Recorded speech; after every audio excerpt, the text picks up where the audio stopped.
Prem ji consciousness क्या है? मतलब लोग तो 2 ही तरह के पाए जाते हैं, जो मतलब अभी तक हमें पता है कि बुरे होते हैं या अच्छे होते हैं, जो बुरे काम करते हैं और या हाँ अच्छे तो होते अब हैं। अब क्या ज- कॉन्शियस है, इसमें कैसे फॉर्मूला सेट होगा जब 2 कैटेगरी के लोग मोटा-मोटा समझ में आता है कि हाँ, एक जो कभी कुछ काम अच्छा नहीं करते हैं, एक जो है अच्छा काम करते रहते हैं, गुड और बैड। तो हाँ कैसे तो फॉर्मूला इस कैसे सेट होगा इसमें? जी तो इसका मतलब है कि एक तो इनको दो फॉर्मूले बनाने पड़ेंगे, क्योंकि ये हाँ, मूल तक नहीं पहुंचे, तो ये बहुत ऊपर से देख रहे हैं कि एक आदमी बुरे ढंग से बिहेव कर रहा है, एक आदमी अच्छे ढंग से बिहेव कर रहा है। तो इन्होंने देखा, तो अब ये दो फॉर्मूले बनाएंगे, मतलब पहले ये जांचेंगे अच्छा कौन है बुरा कौन है, फिर ये वो वाला फॉर्मूला लगाएंगे। इसका कोई फॉर्मूला नहीं इनके पास कि कोई आदमी अच्छा बिहेव क्यों कर रहा है, कोई आदमी बुरा बिहेव क्यों कर रहा है। और समस्या तो तब खड़ी हो जाती है जब एक ही आदमी कभी अच्छा और कभी बुरा बिहेव करता है। हाँ, हाँ। जी, तो बिल्कुल। तब भी इनको ये समझ में नहीं आया कि नहीं, ये मूल नहीं है जहां पर वो खड़े हैं, मूल कुछ और है।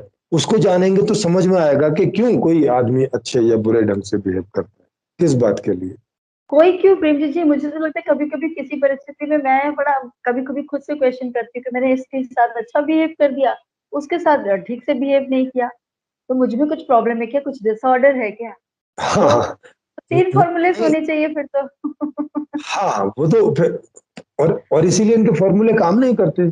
इसीलिए ओशो क्या कहते थे, ओशो कहते थे कि उन्होंने अमेरिका को इसलिए चुना कि उनको ऐसा लगता था कि अमेरिका में तो लोकतंत्र है, वहां उनकी बात सुनी जाएगी फ्रीली। हुँ, हुँ, तो उनको यही नहीं समझ में आया, भाई अभी लोकतंत्र नहीं है, अभी दल तंत्र है। लोकतंत्र आपने कहां से समझ लिया?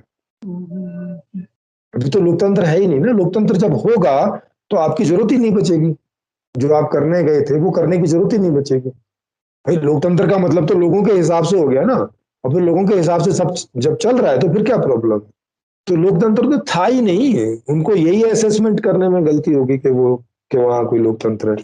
दूसरा कि और ये उनके खुद के उद्गार हैं, ऐसा नहीं कि ये कोई हम मैं कोई उनके बारे में अंदाजा लगा रही हूँ, उनके खुद के उद्गार हैं। उन्होंने खुद कहा था अपनी स्पीच में कई बार कि उनकी बात वेस्टर्न जगत में ज्यादा समझी जाएगी। हाँ, जी। और उसमें उन्होंने अमेरिका को सबसे ऊपर रखा था, और इसीलिए उन्होंने अमेरिका को चुना था कि वहां से शुरू करेंगे तो ये बहुत जल्दी पूरी दुनिया में फैल जाएगा। और वही कारण बन गया उनके पूरा खत्म होने का, मतलब एकदम हुँ, विपरीत रिजल्ट आया। तो तो किस लिए आया? क्योंकि वो इसकी स्ट्रक्चर को नहीं समझ रहे, कॉन्शियसनेस की जो स्ट्रक्चर है उसको वो नहीं समझ सके। इसकी जो फंक्शनिंग स्ट्रक्चर है, इसकी जो एग्जिस्ट करने की जो स्ट्रक्चर है, उसको वो नहीं समझ सके। तो उनसे ये सारे उनके जितने भी उन्होंने अंदाजे लगाए या जितने भी उन्होंने कैलकुलेशन किए अपने अंदाजे के बेस पे, वो सब के सब उल्टे निकल आए। हुँ, और एक तो उनका खुद का तरीका ही नेगेटिव था।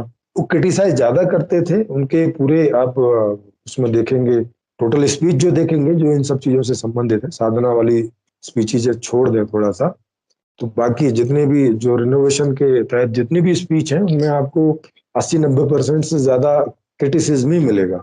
जी, धर्मों को लेकर, पॉजिटिविटी नहीं। हाँ, धर्मों को लेकर, पोप को फिलॉसफीज़ को लेकर, लेकर। हुँ, पॉलिटिशियंस को लेकर, हुँ, जो उद्योगपति हैं उनको मतलब हर जगह वो ऐसा करके बोल रहे थे जैसे ये लोग गलत हैं। हाँ, हाँ, ये इन सब पोस्टों पे जितने भी लोग पहुंच गए वो सब गलत है, कोई एक आध को छोड़ के। और ये नहीं सोच सके यार ऐसे कैसे हो सकता है, इन सारी जितने भी महत्वपूर्ण पोस्ट हैं इन सब पे गलत लोग ही पहुंच गए, कैसे?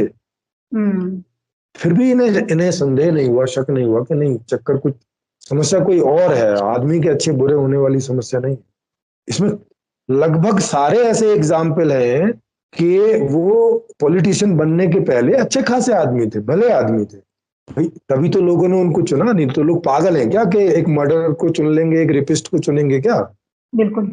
हाँ, उन्होंने व्यक्तिगत लेवल पर लोगों के लिए कुछ किया होगा थोड़ा बहुत, और ऐसा कुछ किया होगा जिससे लोगों को आशा लगी होगी कि अगर इस आदमी को हम बड़ी पोस्ट पर बिठाएं तो ये ऐसे ही वहां काम जारी रखेगा, हाँ, हुँ, है ना?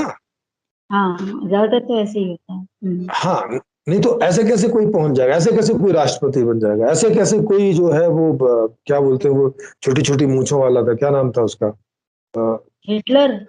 हिटलर। ऐसे कैसे कोई जो है राष्ट्र के टॉप लेवल में पहुंच जाएगा?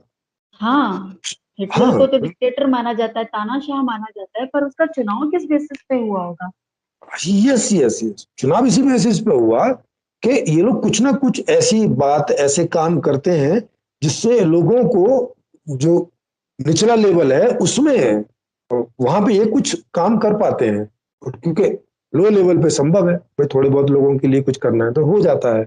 उससे बाकियों को आशा जगती है कि अगर ये थोड़े लोगों के लिए कर रहा है तो अगर इसको बड़ी पोस्ट पे बिठा दें तो ज्यादा लोगों के लिए करेगा। ऐसी एक नॉर्मल हम्म। कैलकुलेशन आती है। इसका मतलब है कि वो लोग पहले कुछ अच्छा लोगों के, करके हाँ, कुछ अच्छा करने दिखा। के उन्मुख थे, उनकी इच्छा थी। मगर जब वो वहां आके देखते हैं और उनको पता चलता है कि भाई नहीं हो सकते, क्योंकि उन्हें भी लगता है कि अभी तो हमारे पास कुछ भी संसाधन नहीं है, कुछ भी अधिकार नहीं है, इसलिए हमसे ज्यादा नहीं बन पड़ रहा। ये बात वो बोलते भी हैं कि भाई हम्म। अगर मैं राष्ट्रपति होता, अगर मैं प्रधानमंत्री होता तो मैं सब कर देता, ऐसे ऐसे। यही बात तो ओशो भी बोल रहे थे कि अगर मुझे, मेरे हिसाब से चलो तो सबको सब कुछ हो जाएगा। लेकिन पता चला कि नहीं होता है ऐसे। ये ये तरीका नहीं है, ये तरकीब नहीं है। हम्म। तो फिर जब उनको लगता है वहां जाके कि भाई ये तो हो नहीं रहा है, तो फिर वो अपने लिए करना शुरू कर देते हैं। वही टर्निंग पॉइंट होता है उनके जीवन का।